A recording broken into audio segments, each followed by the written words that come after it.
ആണെങ്കിൽ പോലും ഇന്ന് കൈകാലുകളിൽ എല്ലുകൾക്ക് ഒടിവ് വരിക, ഒരുപക്ഷെ സ്റ്റെപ്പ് കയറി ഇറങ്ങുമ്പോഴോ ഇല്ലെങ്കിൽ കൈകാലുകൾ എവിടെയും തട്ടിയാലോ വാഹനത്തിൽ നിന്നൊന്നും മറിഞ്ഞു വീണാലോ ശരീരത്തിൽ ഒടിവുണ്ടാകുന്നത് വളരെ കോമൺ ആയിട്ട് സംഭവിക്കുന്നുണ്ട്. എന്തുകൊണ്ടാണ് സ്ത്രീകൾക്ക് ഒടിവുകൾ പ്രശ്നങ്ങൾ ഉണ്ടാകുന്നത്? കാൽഷ്യം അവരുടെ ശരീരത്തിൽ എത്തുന്നില്ലേ? ഉണ്ടാവാം. കാൽഷ്യം മാത്രം പോരാ, അതാണ് കാരണം. Calcium, vitamin D, vitamin K കൂടാതെ ബോറോൺ എന്ന് പറയുന്ന മിനറലും ശരീരത്തിൽ അത്യാവശ്യമായിട്ട് വേണം. പ്രത്യേകിച്ച് 35 വയസ്സ് കഴിഞ്ഞ സ്ത്രീകൾ ഈ 4 തരത്തിലുള്ള മിനറലുകൾ അടങ്ങിയിട്ടുള്ള ഭക്ഷണങ്ങൾ കഴിക്കണം. പ്രധാനമായിട്ടും കാൽഷ്യവും വൈറ്റമിൻ കെയും കിട്ടുന്ന ഭക്ഷണങ്ങൾ പറഞ്ഞുതരാം. ബ്രോക്കോളി, ചീര, ക്യാബേജ്, ലെറ്റ്യൂസ്, അവക്കാഡോ, മുട്ടയുടെ മഞ്ഞ, ഈ ഭക്ഷണങ്ങൾ പതിവായിട്ട് നിങ്ങൾ ഉൾപ്പെടുത്തുക. നിങ്ങൾക്ക് വൈറ്റമിൻ ഡി കിട്ടണമെന്നെങ്കിൽ നിങ്ങൾക്കറിയാം, വെയിൽ കൊള്ളണം, മുട്ട, പാല് പോലുള്ളവ ഭക്ഷണത്തിൽ ഉൾപ്പെടുത്തണം. എന്നിട്ടും കുറവാണെങ്കിൽ വൈറ്റമിൻ ഡി സപ്ലിമെന്റ് എടുക്കേണ്ടി വരും.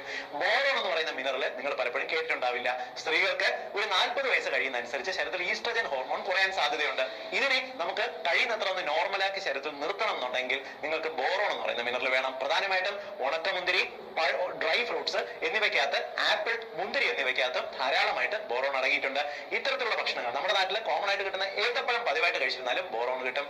എല്ലാ പെൺകുട്ടികളുടെയും സ്ത്രീകളുടെ അറിവിലേക്കായിട്ട് നിങ്ങൾ ഈ ഇൻഫർമേഷൻ ഒന്ന് ഷെയർ ചെയ്തേ.